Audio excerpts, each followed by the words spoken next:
तो ललिता विशाखा आदि इन सब ने एक योजना बनाई। बोले आज एक काम करेंगे। बोले क्या?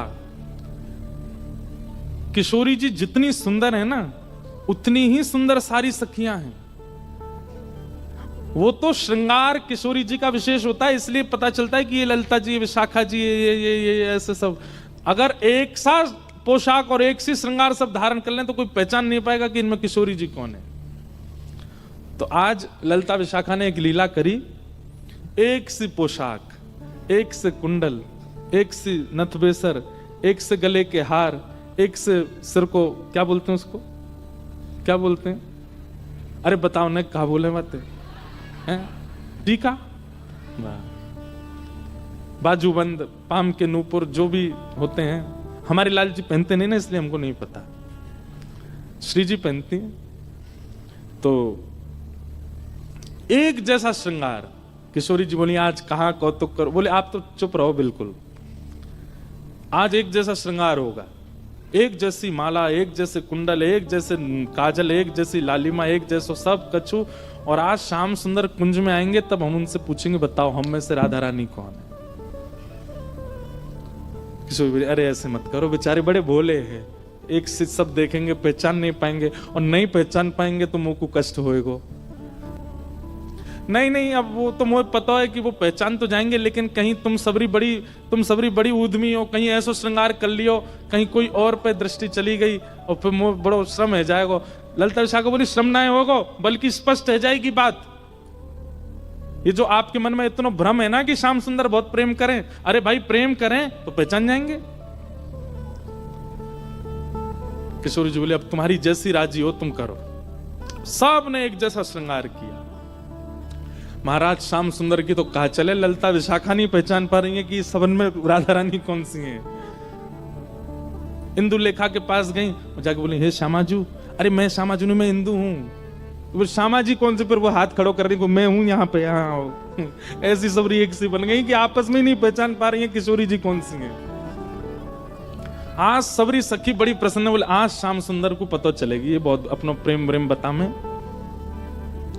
किशोरी जी के पास जाकर के सब सखी बोले तुम्हारे हाथ जोड़ें, तुम्हारे पाम पूजें, और तुम्हें हम सबकी सौगंध है। बोले कहा आप कुछ ना कुछ ऐसा करोगी कि उनको पता चल जाएगा कि आप किशोरी जी हो, इसलिए आपसे हमारी प्रार्थना है आप अपने मन से कुछ भी नहीं करोगी।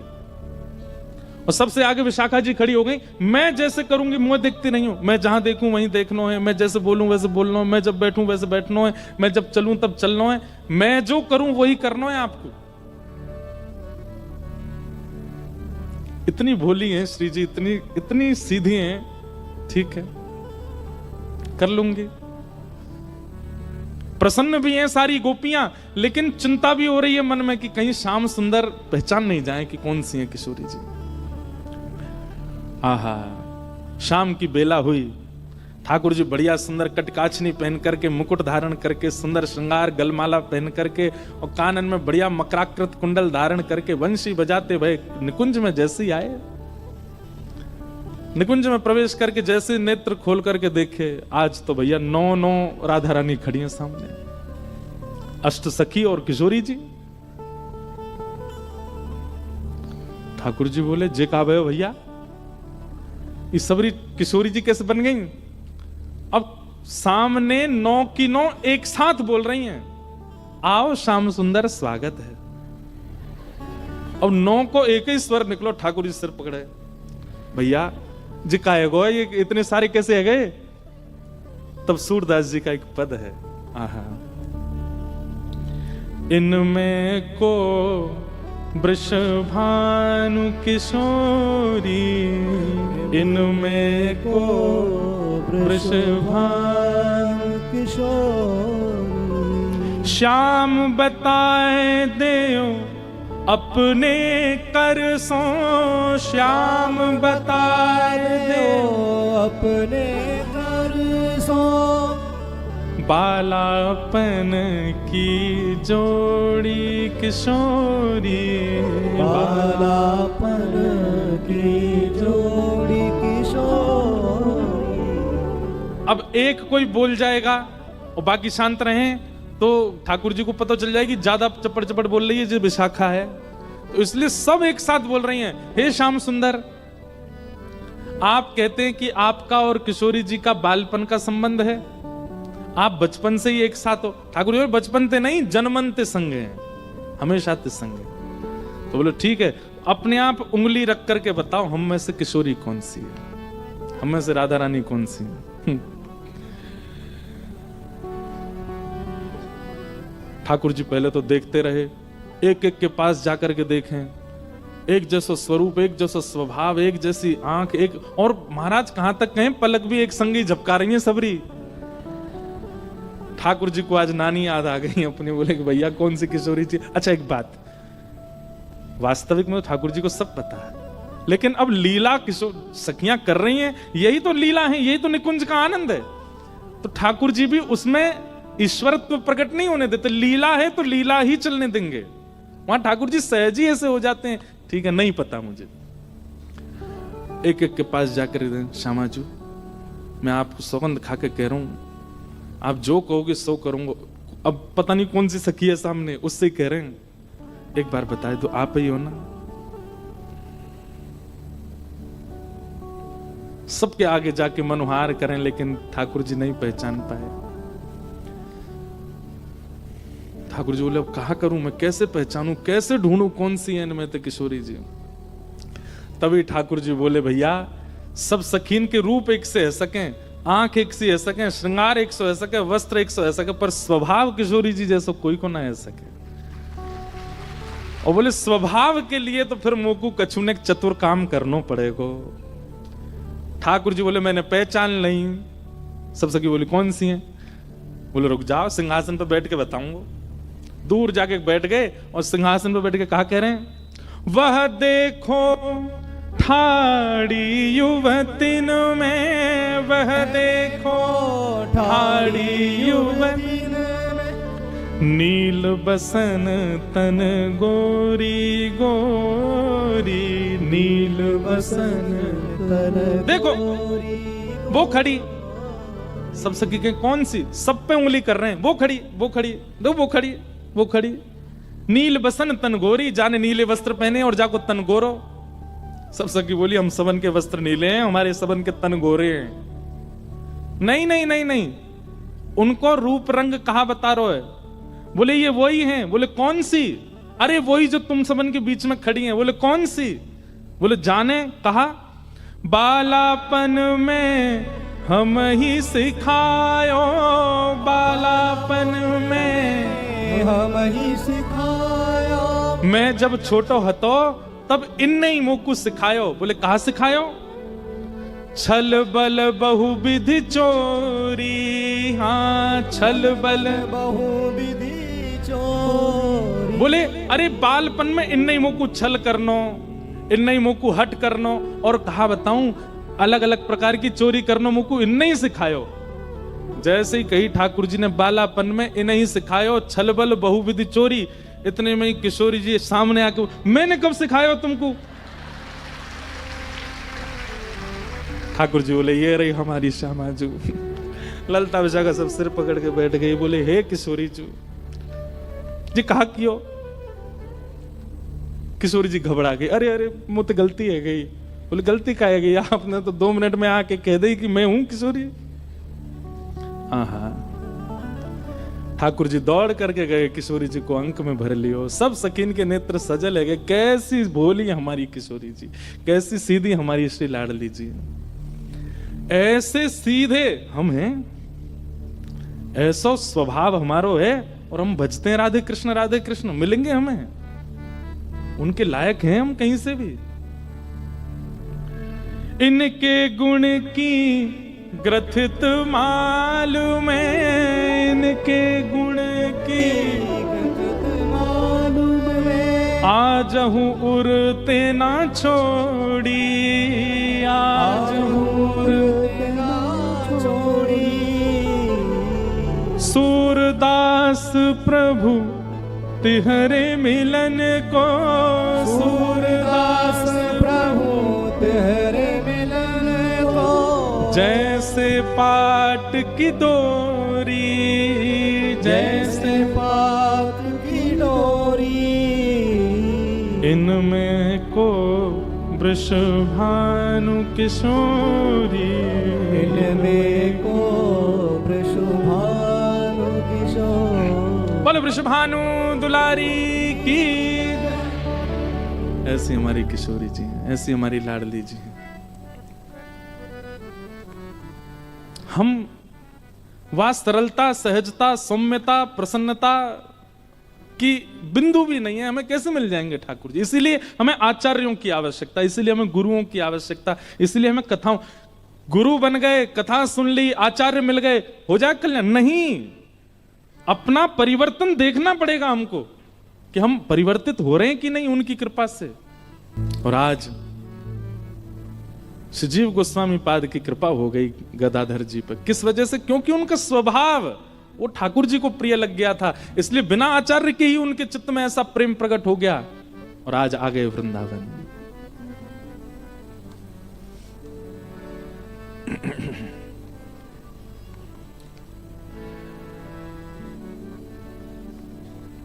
मेरे मन में ना लागे कोई रंग, ओ मेरे मन में ना लागे कोई रंग, मेरे मन में ना लागे कोई रंग, मेरे मन में ना लागे कोई रंग। क्यों?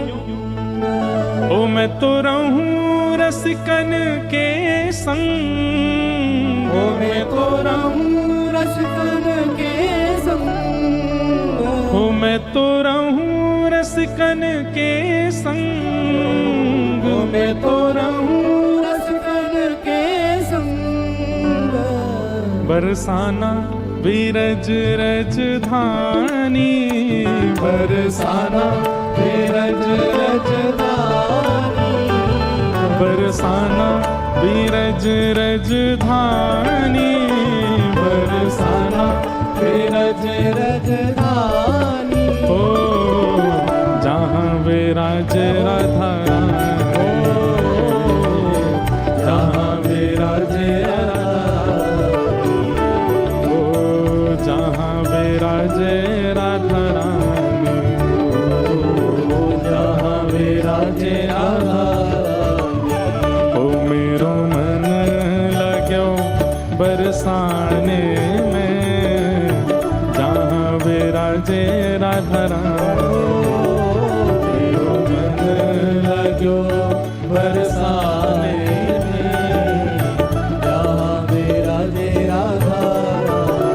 ओ मेरो मन लाग्यो बरसाने में, जहाँ विराजे राधा रानी, मेरो मन लाग्यो बरसाने में। भुजा उठा के करताल बजा के गाओ, बोलो वृषभानु दुलारी की।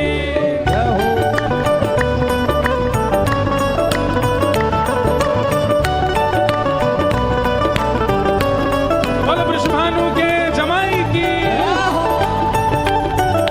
जैसी बोलो कि द्वारिका तक आवाज जाए, बोलो वृषभानु के जमाई की।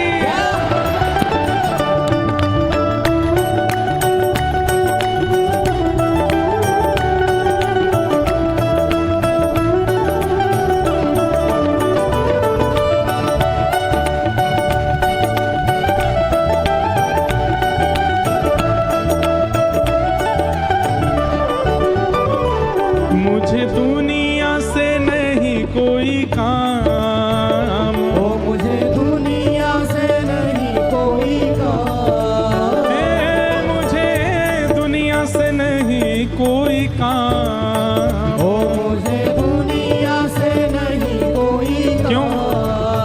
ओ मैं तो रटू राधा राधा नाम, ओ मैं तो रटू राधा राधा नाम, ओ मैं तो रटू राधा राधा नाम। ओ मैं तो रटू राधा राधा भाव से नाम। ओ जय राधे राधे, जय राधे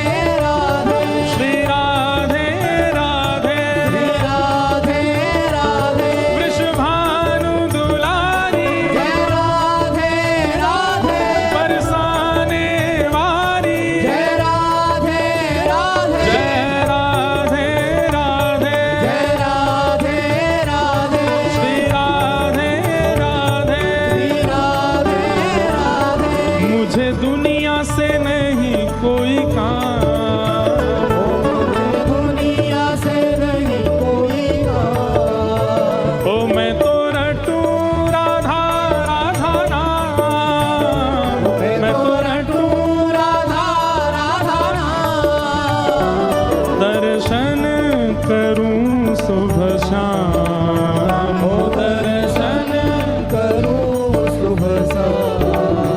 हो मेरे मन में विराज श्याम दीवानी, मेरे मन में विराज श्याम दीवानी, मेरे मन में विराज श्याम दीवानी, मेरे मन में विराज श्याम दीवानी। जहाँ विराजे राधा राम,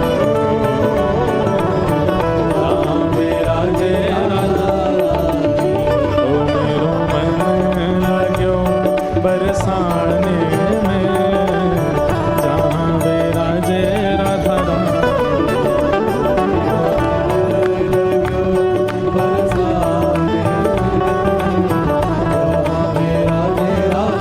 श्री राधा रमण लाल की।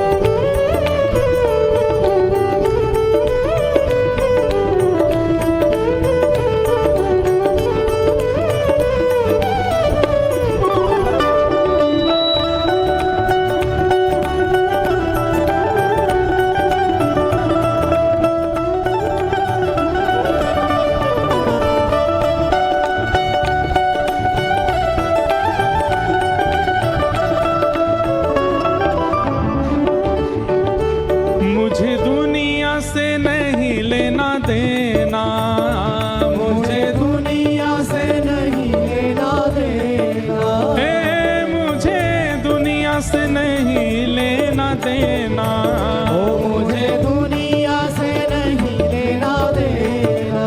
ओ ये जगत है एक सपना, ये जगत है एक सपना, ओ ये जगत है एक सपना, ये जगत है एक सपना। यहाँ कोई नहीं अपना, यहाँ कोई नहीं अपना, ओ यहाँ कोई नहीं अपना, यहाँ कोई नहीं और अपना। ये बात तो गर्जना करके बोलनी चाहिए, भुजा उठा करके बोलनी चाहिए। उठाओ भुजा। ओ मेरी अपनी वृषभानु दुलारी, मेरी अपनी वृषभानु दुलारी, मेरी अपनी वृषभानु दुलारी, मेरी अपनी वृषभानु दुलारी, हे वृषभानु दुलारी, वृषभानु दुलारी, वृषभानु दुलारी, वृषभानु दुलारी, बरसाने वारी, बरसाने वारी, कीरत सुत प्यारी, तीरथ सुत प्यारी, वृषभानु दुलारी, वृषभानु दुलारी, बरसाने वारी, बरसाने वारी। मेरी अपनी वृषभानु दुलारी, मेरी अपनी वृषभानु दुलारी, जहाँ विराजे राधा रानी, जहाँ विराजे राधा रानी, ओ मेरो मन लाग्यो बरसाने में, जहाँ विराजे राधा रानी, मेरो मन लग्यो बरसाने में, जहाँ विराजे राधा रानी। हे वृंदावन में राधे राधे, वृंदावन में राधे राधे, गोवर्धन में राधे राधे, नंदगांव में राधे राधे, नंदगांव में राधे राधे, गोकुल जी में राधे राधे, गोकुल जी में राधे राधे, सब मिल गावे राधे राधे, बरसाने में राधे राधे, जतीपुरा में राधे राधे, कामवन में राधे राधे, जय राधे राधे, राधे राधे, सब निधि मन बोले, राधे राधे, सब भाव से बोले, राधे राधे, सेवा कुंज में राधे राधे, बाके बिहारी राधे राधे, राधा रमण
क्यों करते हैं हम राधे राधे कीर्तन?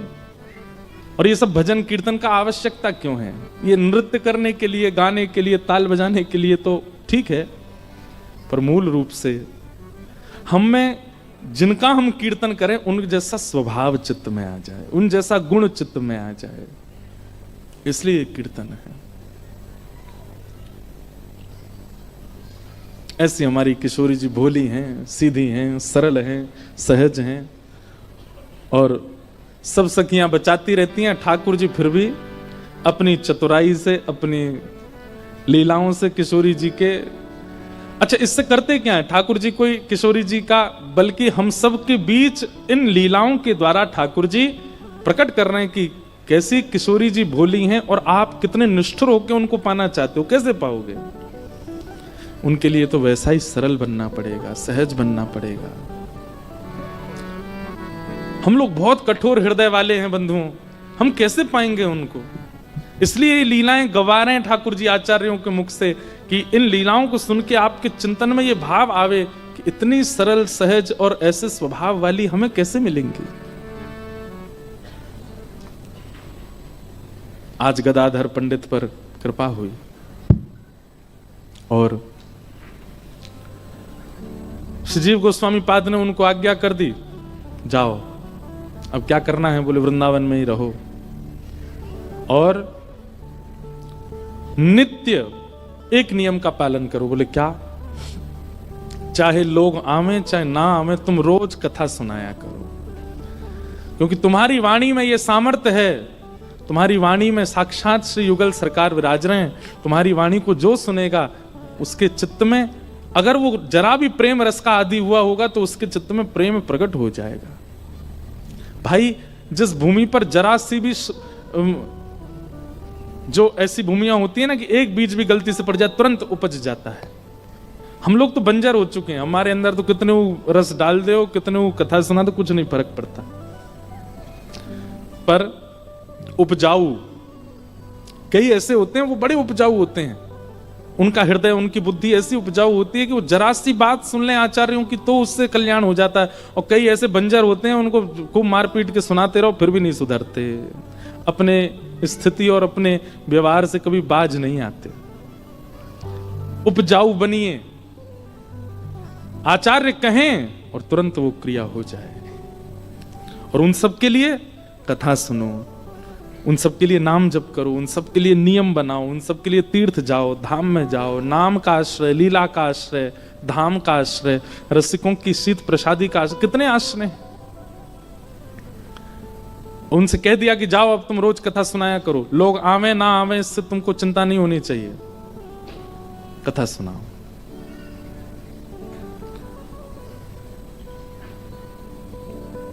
हम जब पहले कथा नहीं करने लग गए थे तो इतनी भीड़ नहीं होती थी।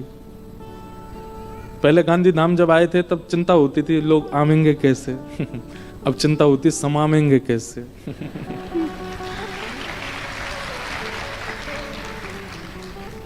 अब तो देखो कहाँ बेचारे बाहर खड़े हैं, कोई बाहर से कह रहे दिखा दो भीतर, कोई कह गेट ही खोल दो आवाज ही आती रहेगी क्योंकि कभी इसी उद्देश्य से कथा करी नहीं कि लोग सुने, भीड़ आवे। और जब उद्देश्य आपका वो नहीं होता, कुछ और होता है, तो ठाकुर जी वो सब दे देते हैं, ठाकुर जी सब अनुग्रह कर देते हैं। उद्देश्य अपना कुछ और है, उद्देश्य अपना कुछ और मानिए। अच्छा एक बात हम पहले कह दें, बिना उद्देश्य के भजन मार्ग में मत आइए, उद्देश्य तो रखो। मुझे कुछ नहीं चाहिए, यह भी एक उद्देश्य है, इस उद्देश्य से भी सही भजन करो। मुझे ठाकुर जी से कुछ नहीं चाहिए, मुझे उनसे कुछ कामना ही नहीं है, यह भी तो एक उद्देश्य है। इसी उद्देश्य का नित्य चिंतन करके नाम जप करो। उद्देश्य तो होना चाहिए, पर वो संसार के इच्छाओं की पूर्ति वाला नहीं होना चाहिए बस। तो गदाधर जी को आज्ञा कर दी, अब तुम रोज कथा किया करो, क्योंकि तुम्हारी वाणी इतनी श्रेष्ठ है, तुम्हारी वाणी में साक्षात प्रिया प्रियतम विराज रहे हैं। तुम्हारी वाणी कोई सुनेगा, गलती से उसके कान में पड़ेगा, अगर वो उपजाऊ होगा तो उसके अंदर प्रेम रस प्रकट हो जाएगा। और गुरु आज्ञा मान ली, कह दिया सब छोड़ो, वृंदावन बस जाओ और नित्य ठाकुर जी का यश गाया करो। गदाधर जी सब छोड़ के वृंदावन बस गए और नित्य कथा सुनाते हैं, नित्य कथा कहते हैं।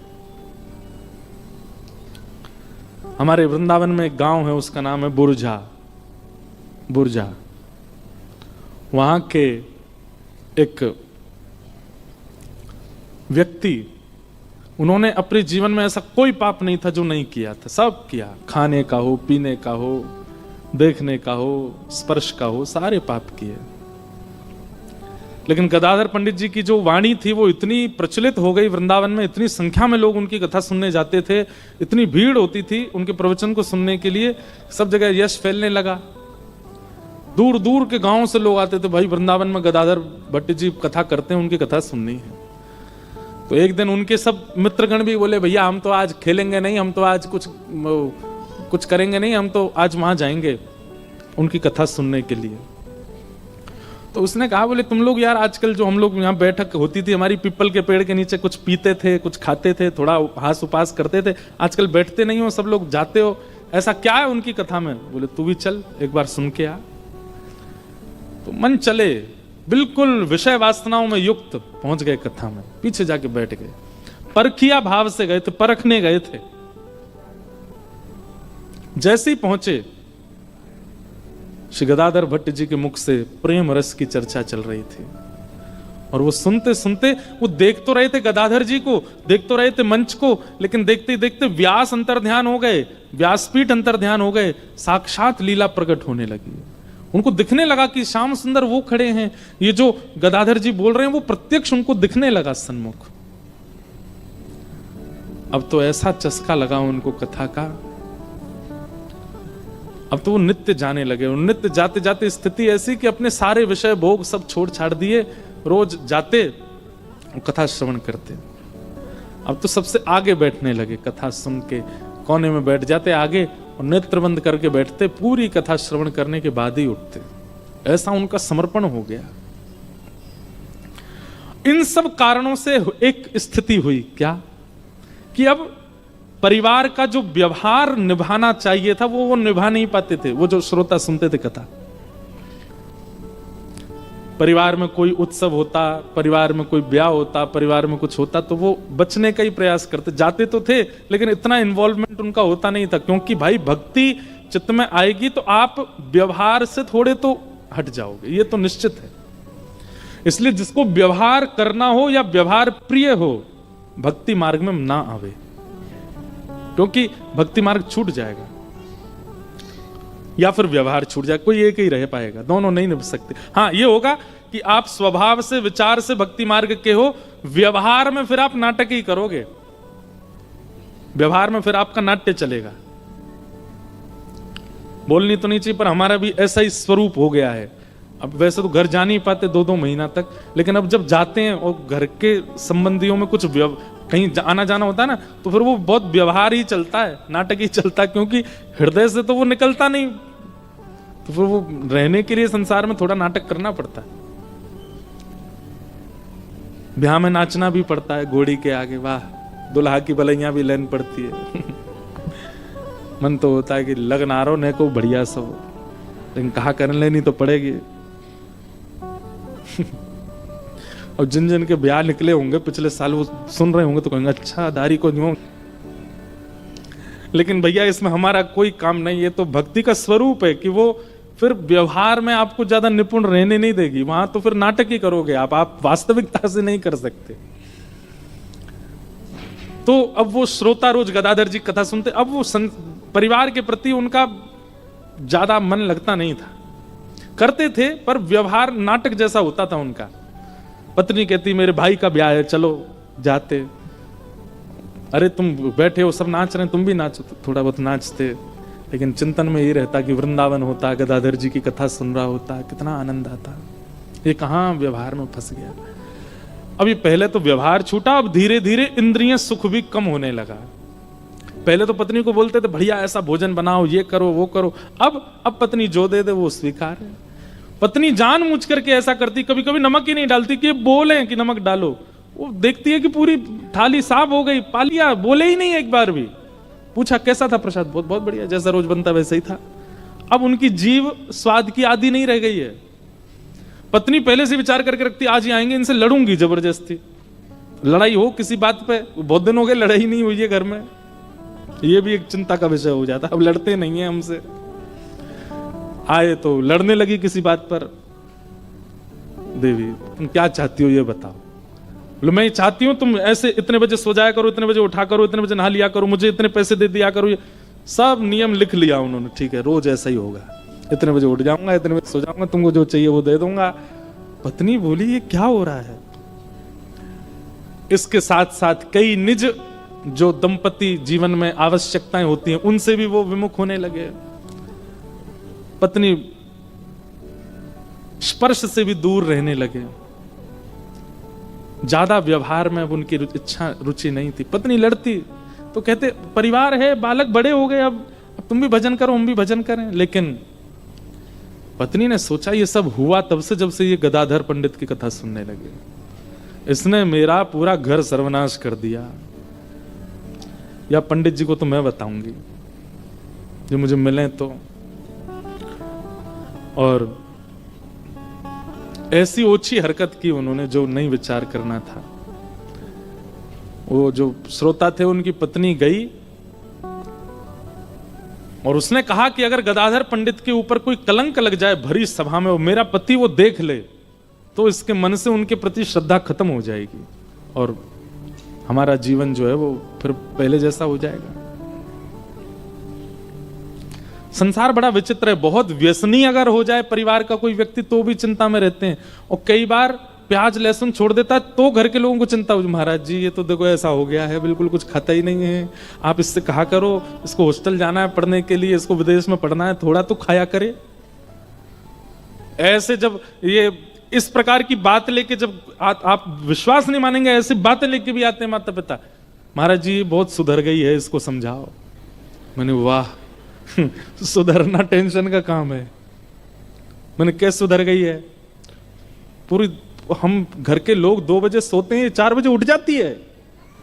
ये 4 बजे उठ करके स्नान ध्यान करके अपने गोपाल जी को सजाएगी, इत्र लगाएगी, माला पहनाएगी, वो सब करेगी। पूरे घर का रसोई में भोजन बनता है, इसका अलग से स्टोव रखा वहां बनाती है अपना बिना प्याज लहसुन का, खाती है।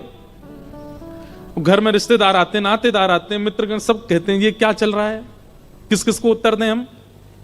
मैंने कहा वाह, मैंने कहा रात में पी के नाली में पड़ी होती, मैंने कहा तब उत्तर देना आपको भारी नहीं पड़ता।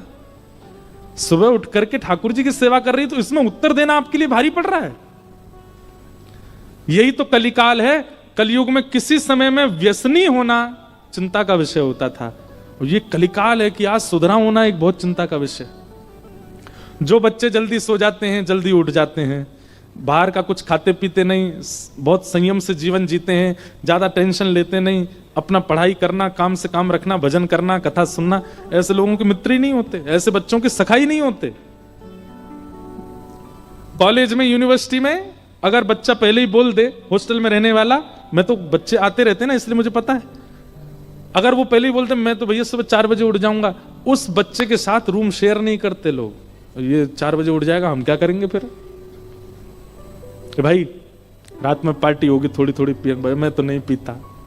तो सुन एक काम कर, पिताजी से कह के दूसरे सेक्शन में एडमिशन करवा अपना, हमारे संग मत रहे। भाई तेरे संग कैसे रहेंगे हम, ऐसा हो गया है स्वरूप। ये कलयुग नहीं है तो क्या है कि आज सुधरा हुआ होना एक शाप के समान है। श्रोता की पत्नी गई, बोले क्या करूं, ये पंडित जी पर कलंक लगे भरी सभा में, और मेरा पति देख ले। और तभी उन्होंने एक मार्ग में कोई भिक्षा मांगने वाली, भीख मांगने वाली एक महिला बैठी थी, उसके पास गए। बोले तेरे घर में कौन कौन है? बोले पति है। पति क्या करते हैं? वो कुछ नहीं करते, पड़े रहते हैं घर में, पीते हैं, खाते हैं। मैं भीख मांगती हूँ, जो मिल जाता है उससे घर चलाती हूँ। बालक बच्चे तेरे? एक बेटा है, गर्भवती हूँ, एक होने वाला है। वो जरूरत होगी पैसों की, बहुत जरूरत है, मैं क्या करूँ? बोले गर्भ में तेरे बालक है, ये भी जन्म लेगा और एक सदस्य बढ़ जाएगा, घर में कैसे खाओगे तुम लोग? बोले बहुत चिंता होती, कभी कभी तो मन होता प्राण त्याग दूं। तो महिला बोली मैं तुझे अगर कुछ धन दे दूं तो मेरा एक काम करेगी? बोले क्या काम? वो लोग गदाधर पंडित कथा करते हैं। बोले हाँ, वो तो बड़े प्रसिद्ध हैं, उनका बहुत नाम है वृंदावन में। बोले उनकी कथा के बीच में जाके तुझे हल्ला करना है और ये कहना है कि तेरे गर्भ में जो बालक है वो उनका है। उनके ऊपर कलंक लगाना, और इसके बदले मैं तुझे इतना धन दूंगी कि तेरे घर में सब आनंद होगा। मरता क्या नहीं करता, व्यक्ति के ऊपर जब मृत्यु मंडराती है तो वो सब करने पे आदी हो जाता है। उसकी उस दुर्बलता का दुरुपयोग किया एक महात्मा के ऊपर, एक संत के ऊपर, एक वैष्णव के ऊपर।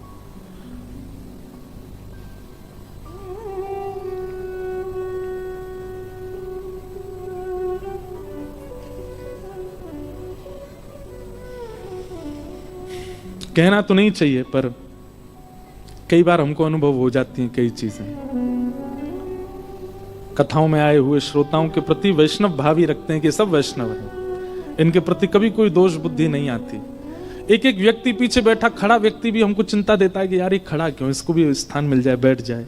और सबसे ज्यादा चिंता होती जब आप ऐसे ऐसे करते हो, इधर उधर देखते हो, मैंने कि बारे बता, कथा हो रही है, तुम सुन नहीं रहे हो। लेकिन कई लोगों की विचारधारा बड़ी विचित्र होती है। एक बार हम ऐसे रेलिंग लगी थी, सब लोग मिल रहे थे, तो हम सबके हाथ कह रहे हमारा जी हाथ मिलाओ, सबसे हाथ मिला रहे। लाल जी ने ऐसी रक्षा की, एक बालक यहाँ ब्लेड लगाए बैठा था, हाथ मिलाए तो खींचूं, वो पता चल गया, दिख गया, अब भाग गया, कुछ कहा नहीं उसको। ये तो एक बात ऐसी है जो मंच से बताने वाली है, कई ऐसी बातें जो बता भी नहीं सकते। ऐसे विचारधाराएं रख के भी लोग आ जाते हैं कथा में, कितना गलत है। प्रेम करने वाले सबको दिखते हैं कि ओहो इनकी कथा में ऐसे लोग जाते हैं, इनको ऐसे सुनते हैं, पर कई कई लोग कितना तक विचार कर लेते हैं कि इनके साथ ये भी हो जाए। हमारी कोई बात नहीं भैया, लेकिन किसी वैष्णव, किसी भजन या किसी भगवत कथा गाने वाले के प्रति भी ऐसी भावना नहीं रखनी चाहिए। श्री गदाधर पंडित जी कथा कर रहे थे, वैष्णव जन बैठ करके सुन रहे थे, मंत्र मुग्ध होकर के श्रवण कर रहे थे। कई लोग तो पूर्ण रूपेण उनके प्रति तत्पर थे, और कई लोग उनका यश सुनकर के पहली बार सुनने आए थे। और उसी बीच प्रवचन सभा में वो आ गई और अपने गर्व पे हाथ रख के बोली, यहां बड़ी बड़ी बातें कर रहे हो, यहां पर इतने ऊंचे ऊंचे शास्त्रों के ज्ञान दे रहे हो, और जो ये मेरे गर्भ में बालक है इसके आपको बिल्कुल चिंता नहीं? ये आपने ये बालक मेरे गर्भ में जो दिया है, ये जन्म लेने वाला है, इसके भविष्य की चिंता नहीं होती आपको? मैं कब से आपकी राह तक रही हूं कि आप आओगे मुझसे मिलने, मेरी सुध लोगे। आप तो यहां बैठ के सबके बीच प्रवचन कर रहे हो। ये सुन करके आधे से ज्यादा लोग तो गदाधर पंडित जी के प्रति दुर्भाव रखने लगे। ये संसार है, हम लोग कान के बहुत कच्चे होते हैं। जिस व्यक्ति के प्रति हमारा समर्पण भाव है, उसके प्रति अगर कोई एक व्यक्ति भी कुछ गलत बात बोल दे तो हमको विश्वास करने में देर नहीं लगती है। 2 मिनट में हमारे चिंतन में आ जाता है कि ये ऐसा ही होगा। आधे से ज्यादा लोग तो वहां से राम राम राम राम कह के जाने लगे, लेकिन कुछ लोग थे जो बहुत दिनों से सत्संग कर रहे थे, उनको विश्वास था कि नहीं ऐसा हो नहीं सकता। ये गदाधर पंडित जी, हम इनकी वाणी से हमारे चित्त में कृष्ण आए हैं, इनकी वजह से हमको वृंदावन मिला है, इनकी वजह से हमको श्यामा श्याम का अनुभव हुआ है, ये ऐसा नहीं कर सकते। लोग बाग जाने लगे वहां से, अरे चलो, कहां हम चले आए, बहुत नाम सुना था इनका, इनके ये खुद ऐसे हैं, ये खुद के काम ऐसे चल रहे हैं।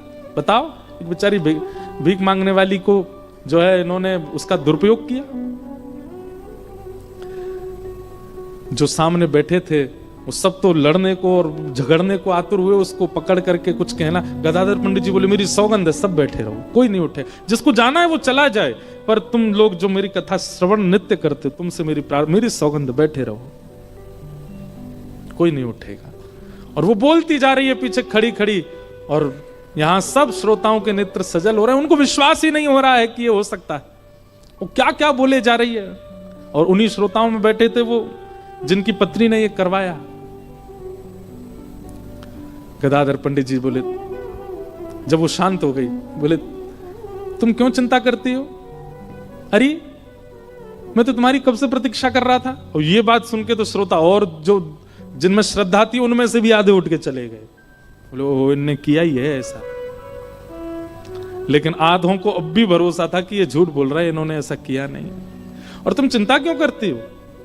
जिसने अन्न दिया, जिसने श्वास दी, जिसने नेत्र दिए, जिसने कान दिए, जिसने हाथ दिए, पैर दिए, वो खाने को भी देगा। अरे विश्वास करो, श्याम सुंदर सबकी झोली भरते हैं, तू चिंता मत कर। और तैने भोजन किया कि नहीं किया आज? चल रोटी खा ले। एक महात्मा तभी खड़ा हो गया और खड़ा होकर के बोला, आप क्यों इस प्रकार का भाव कर रहे हैं? हम जानते हैं आपने ऐसा कुछ भी नहीं किया है, आपका इससे कोई परिचय नहीं है, दूर दूर तक आप इसको नहीं जानते। मैं कितने वर्षों से आपके साथ हूं, एक एक क्षण का मुझे आपका पता है, फिर आप ये बात कह करके औरों को क्यों भेज रहे हैं? गदाधर जी बोले, भीड़ बहुत हो गई थी,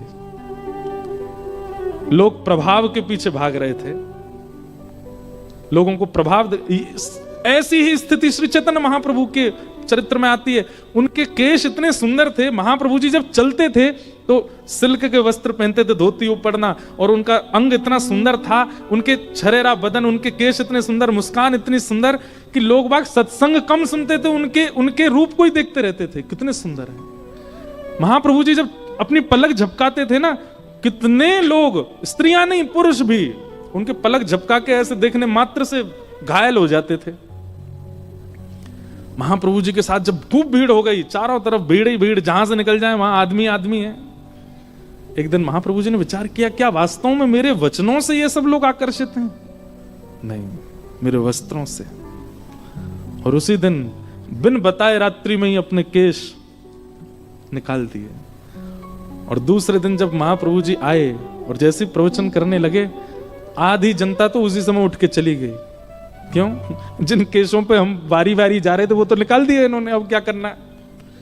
आधे तब चले गए, फिर उन्होंने विरक्त वेश धारण किया, आधे तब चले गए, फिर जो रह गए शेष, बोले हाँ ये प्रभाव पर नहीं, ये स्वभाव से आए थे पास में, अब तुम मेरे संग रहो।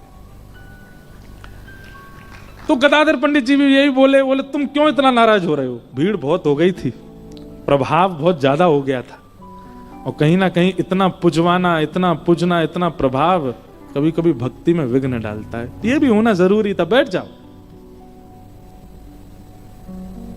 और कुछ और बचे थे, गदाधर जी को तो पता था कि मेरा असली श्रोता कौन है, वो देख लिया उन्होंने, बोले हाँ अब ये प्योर बच्चे हैं, अब ये मुझे छोड़ के जाने वालों में से नहीं है।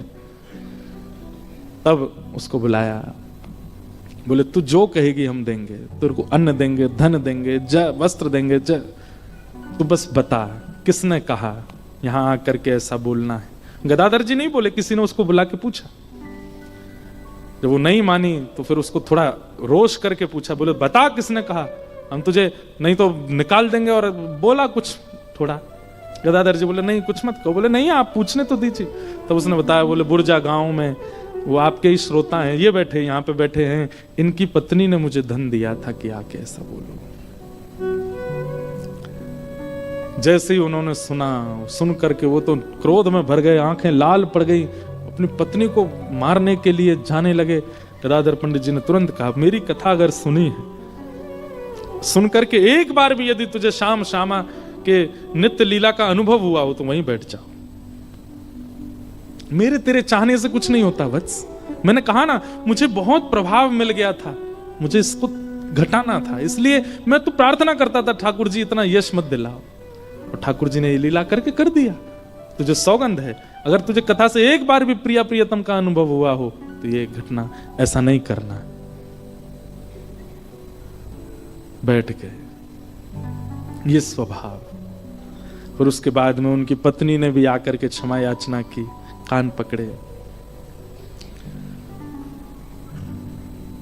ऐसा होता है एक वैष्णव का, वृंदावन को भजने वाले का जीवन। वो ऐसी प्रवृत्ति, ऐसे स्वभाव में प्रवेश कर जाता है। और हम चाहते हैं कि हम पर प्रियालाल जी कृपा हो, श्री राधा राधा रटके हमको वृंदावन मिल जाए, आदि आदि सब। ये भैया सप्तनिधियों का पद, ये कोई केवल भजन नहीं है, कोई संगीत नहीं है, कोई यहाँ कल आप सबके बीच बैठ करके जो वीडियो बनाई गई, ये कोई प्रभाव का, एक एक को जो ठाकुर जी मिले हैं ऐसा त्याग उनके जीवन में है।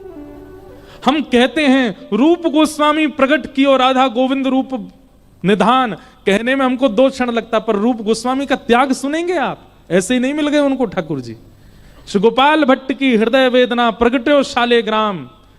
मैं तो सौभाग्यशाली मानता हूं कि मेरे चित्त में ये शब्द आ गए और मैंने गा दिया, और इसके लिए मैं सदा ऋणी रहूंगा। आपको भी रहना चाहिए। कि हम गाते हैं, हम भजते हैं इन सप्तनिधियों को और इनके आचार्यों को। कल जो आप यहां पे वीडियो देख रहे थे उसमें कोई एक्टर नहीं थे, 2-3 थे जो उनको एक्टर क्योंकि मैंने पहले ही कह दिया था कि भाई ये आचार्यों का स्वरूप निभाने वाला व्यक्ति व्यसनी नहीं होना चाहिए। वैसे तो व्यसन सब लोगों में आ जाता है, पर कुछ कला करने वालों में ज्यादा ही आ जाता है।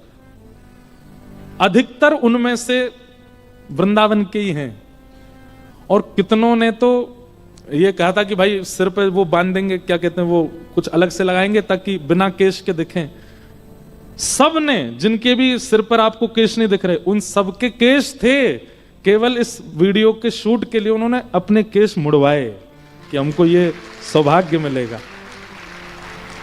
और वो बालक सब कथा सुनते हैं, कथा सुनने वाले बालक हैं, कोई जॉब करता है, कोई बिजनेस करता है, कोई कुछ करता है, लेकिन केवल पात्र बन रहे हैं, उनका सौभाग्य मान रहे हैं कि हम रूप गोस्वामी बन रहे हैं, हम सनातन बन रहे हैं, हम ये, तो इतना त्याग भी नहीं कर सकते। मैंने तो उनसे निवेदन किया, मैंने भाई तुम मत करवाओ। मैं पूरी वीडियो में तो नहीं था, पर 1-2 जो थे वो मेरे जानकार थे, मैंने उसको कहा मैं काय को करवा रहे हो, पहन लो ऊपर से, ऐसे लगेगा टकले हो।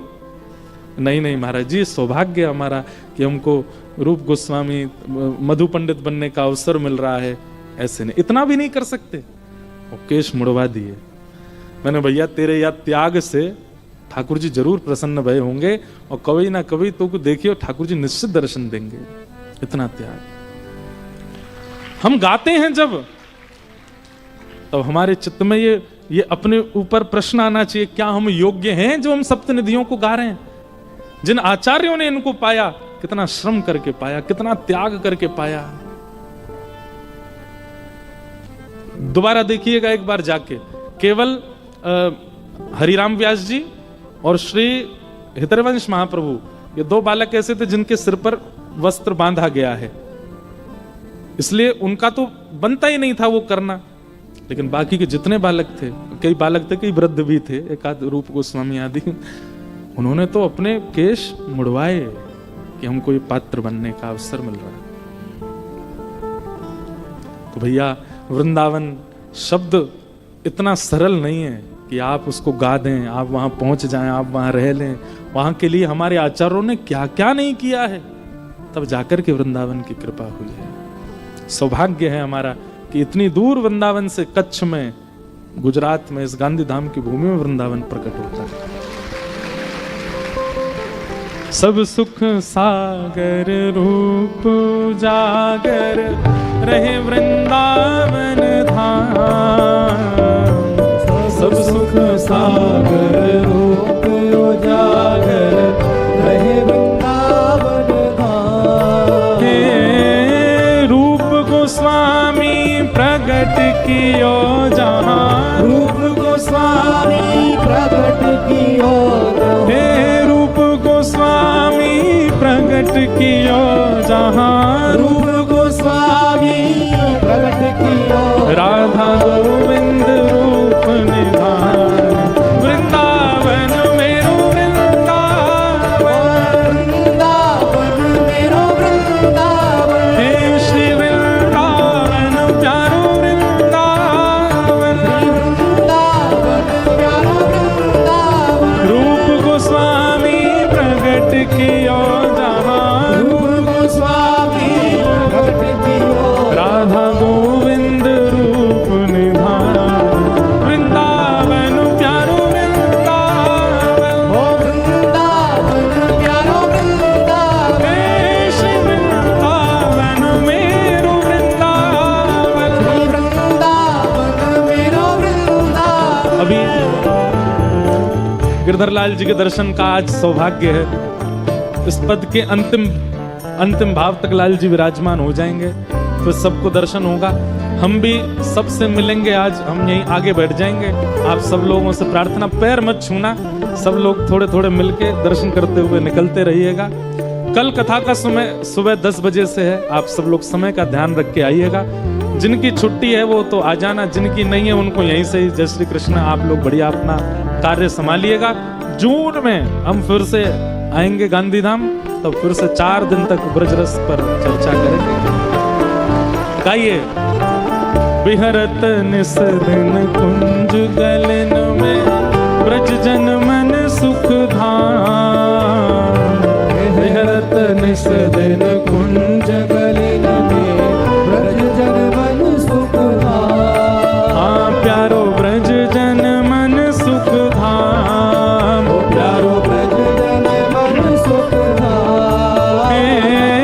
मदन मोहन को रूप निरख के, मदन मोहन को रूप निरख के, श्री मदन मोहन को रूप निरख के, मदन मोहन को रूप निरख के सनातन बज बल जा वृंदावन मेरो वृंदावन। वृंदावन मेरो वृंदावन। हे श्री वृंदावन प्यारो वृंदावन। वृंदावन प्यारो वृंदावन। मदन मोहन को रूप निरख के, मदन मोहन को रूप निरख के, हे सनातन बल बल जा वृंदावन प्यारो वृंदावन। वृंदावन प्यारो वृंदावन। हे श्री वृंदावन मेरो वृंदावन। वृंदावन मेरो वृंदावन। हे गोपी ग्वाल सब ही और धारे प्यारो गोपीनाथ। गोपी ग्वाल सब ही और धारे प्यारो गोपीनाथ। हाँ प्यारो प्यारो गोपीनाथ।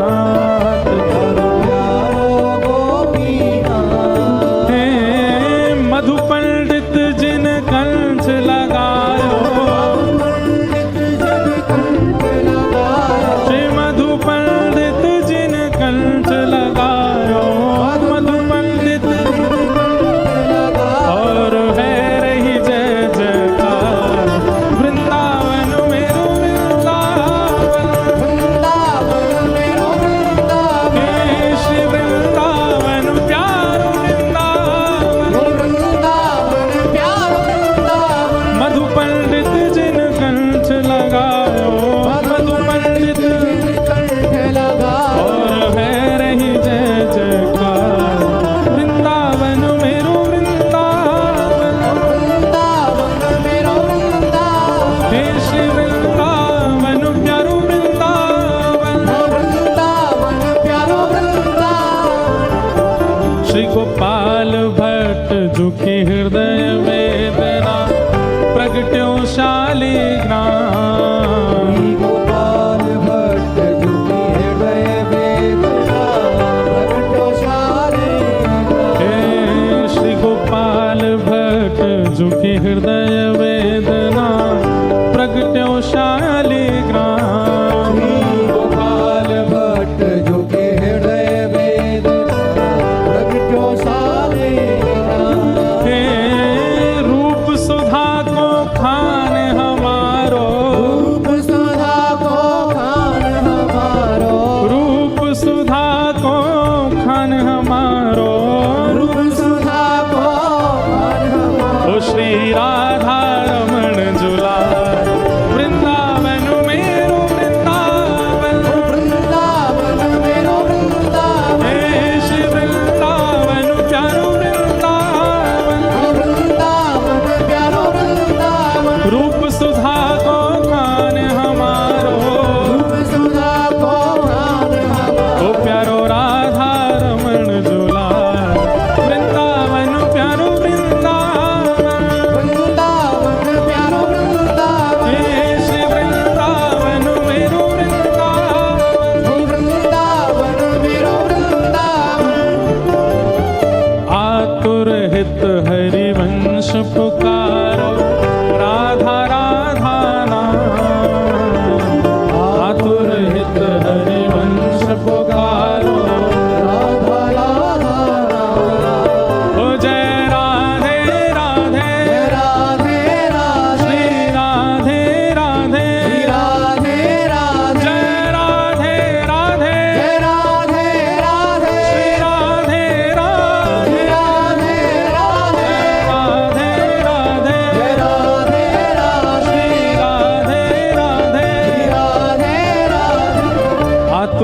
हित हरिवंश पुकारो, राधा राधा नाम। ठाकुर हित हरिवंश पुकारो, राधा राधा नाम। हे सघन कुंज यमुना तट आयो, सघन कुंज यमुना तट आयो, सघन कुंज यमुना तट आयो। ओ प्यारो राधा वल्लभ लाल, वृंदावन मेरो वृंदावन, वृंदावन मेरो वृंदावन। हे श्री वृंदावन प्यारो वृंदावन, वृंदावन प्यारो वृंदावन। सघन कुंज यमुना तट आयो, कुंज यमुना तट आयो। ओ प्यारो राधा वल्लभ लाल, वृंदावन मेरो वृंदावन, वृंदावन मेरो वृंदावन। हे श्री वृंदावन प्यारो वृंदावन। वृंदावन प्यारो ओ जय जय राधा वल्लभ प्यारो हरिवंश, राधा वल्लभ प्यारो हरिवंश। ओ जय जय राधा वल्लभ हित हरिवंश। राधा वल्लभ हित हरिवंश। जय जय श्री वृंदावन श्रीवन चंद्र, श्री वृंदावन श्रीवन चंद्र। जय जय श्री वृंदावन श्रीवन चंद्र। श्री वृंदावन श्रीवन चंद्र। ओ जय जय राधा वल्लभ प्यारो हरिवंश, राधा वल्लभ प्यारो हरिवंश। जय जय राधा वल्लभ मेरो हरिवंश। राधा वल्लभ मेरो हरिवंश। जुगल किशोर को लाड़ लड़ायो, नवल कुंज ही अमाय। जुगल किशोर को लाड़ लड़ायो,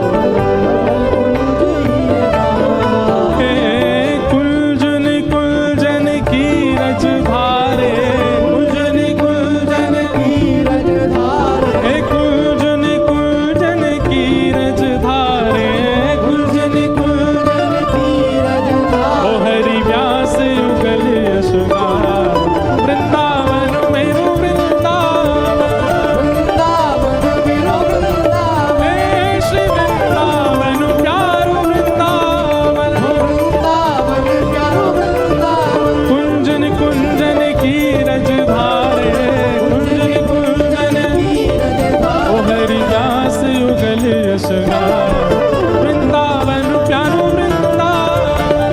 वृंदावन प्यारो वृंदावन। हे श्री वृंदावन मेरो वृंदावन। वृंदावन मेरो वृंदावन। भुवन चतुर्दश की सुंदरता, निधिवन करत बिहार। भुवन चतुर्दश की सुंदरता, जीवन करत विहार। हाँ, भुवन चतुर्दश की सुंदरता, निधिवन करत बिहार। भुवन चतुर्दश की सुंदरता, जीवन करत विहार। हाँ, प्यारो निधिवन करत बिहार, प्यारो जीवन करत विहार। हे श्यामा प्यारी कुंज बिहारी, श्याम प्यारी कुंज बिहारी। हे श्यामा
उठा के, खूब वेग के साथ गाओ।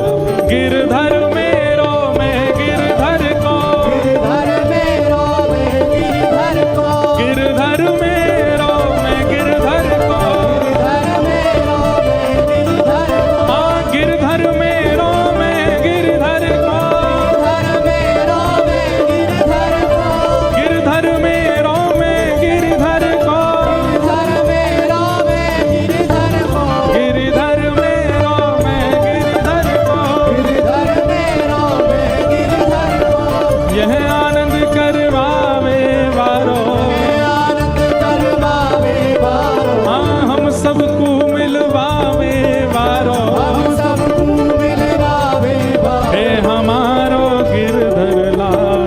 वृंदावन मेरो वृंदावन, वृंदावन मेरो वृंदावन, हे श्री वृंदावन प्यारो वृंदावन। वृंदावन प्यारो वृंदावन, जय राधे राधे राधे राधे राधे राधे राधे राधे, जय जय श्री राधे जय जय श्री राधे, जय जय श्री बोल वृंदावन बिहारी लाल की, श्री राधा रमण लाल की, श्री राधा वल्लभ लाल की, पूछरी के लौथा की, हुप हुप प्यारे। क्या बात है वंशी वारेश, आप सबको जय श्री कृष्ण, जय श्री कृष्ण, जय सिया राम, जय श्री राम, जय श्रीमन नारायण। जय श्री राम।